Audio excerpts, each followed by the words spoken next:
dating apps where you have 2, 3 to 1 men to women. And you also have this effect where because everyone has access to everyone, not everyone, but women who have a much finer filter are all drawn to the kind of what I call same guy. So you have 50 men on Tinder, 50 women. 46 of those women will show all of their attention and interest to just 4 guys.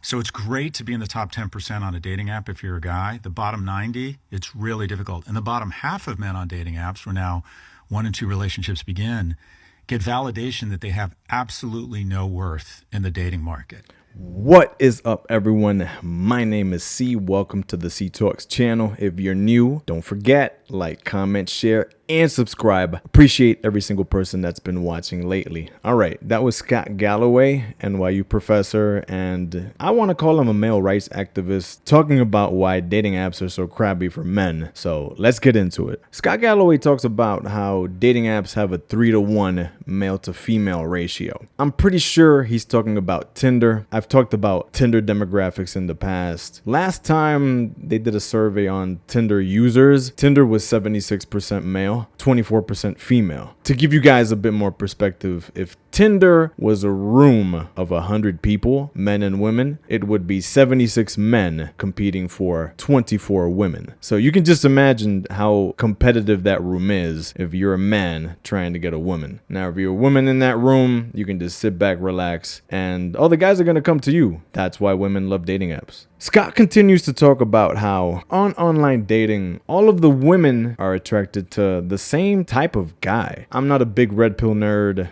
but you can just imagine what that type of guy is like. He's probably good looking, has money, is successful, dresses well, is very interesting, probably well traveled, etc., has a high position in society, has a very high paying job. All of the women are attracted to these men. If you think of just what online dating is, and I saw another video about this, just doing some research, that talked about the fact that in today's day and age, you're literally competing with everybody else on this earth due to globalization and the way things are. When it comes to dating, so when you're dating a girl, you're not just competing with the guys that are local, you're also competing with guys worldwide, because women can download an app and date a guy who's super successful from another country or another place. It's insane. We're in a global dating market. I've heard other guys say this before, and it's true. In that clip, Scott talked about if you take 50 men and 50 women on Tinder, 46 of those women will show interest to 4 men. In other words, 46 of those men of the 50 will get no interest whatsoever. So it's great. It's great to be a top 10% guy. It's difficult to be a bottom 90% guy. And Scott talks about the fact that if you're in the bottom half of that bottom 90%, you're basically invisible. No women is swiping on you. No women is sending you messages, and it feels horrible. And it's kind of like you're reminded that you have no worth on the dating market. It's terrible. It must suck, really, if you put yourself in those guys' shoes. This is the modern online dating market. I personally don't participate in online dating. I'm a millennial. I'm 36 years young. And I remember a time when we didn't just spend our days on our phones and we met people. We socialized with people. We took the initiative in person.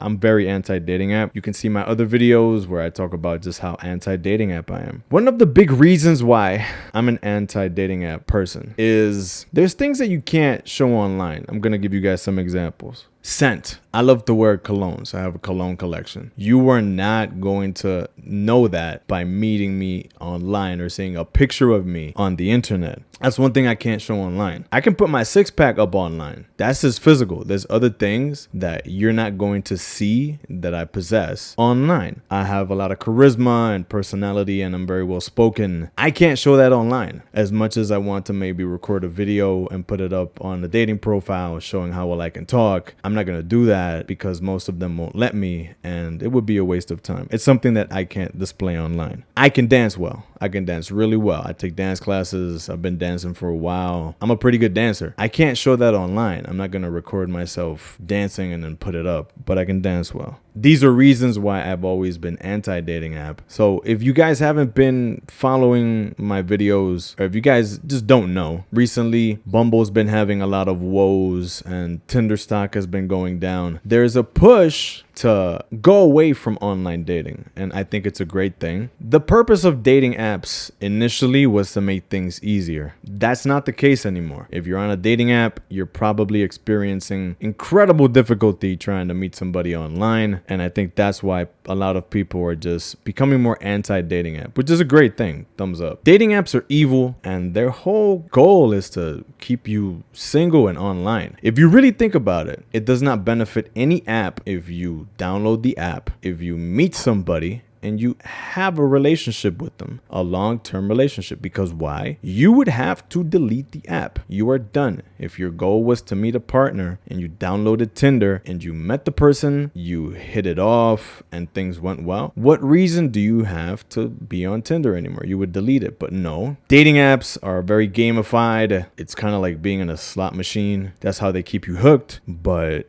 it's never ending. It's never ending. I hope more people delete dating apps off of their phones and just we try to go back to the way we dated before. Gen Z's doing it. If you follow current trends, they're not on the dating apps and they're opting for more organic ways of meeting people in person. I think that's amazing and I think that's great. I think dating apps were an experiment, and greed came into the experiment as a factor, and companies saw that, hey, if we keep people single and swiping, we can make a ton of money. We can make people pay for subscriptions, add-ons, whatever boosts, whatever crap you can get on dating apps. I don't use them, so I'm just making my guesses off of what I know. But yeah, that's the whole goal of a dating app, is to keep you on it. So if you're still here, get off the damn app, leave your house, and say hi to somebody. My final thought is, it's incredibly hard to be a man on an online dating app. This is why so many men are rejecting online dating apps in the West, and they're opting for other ways of meeting partners, like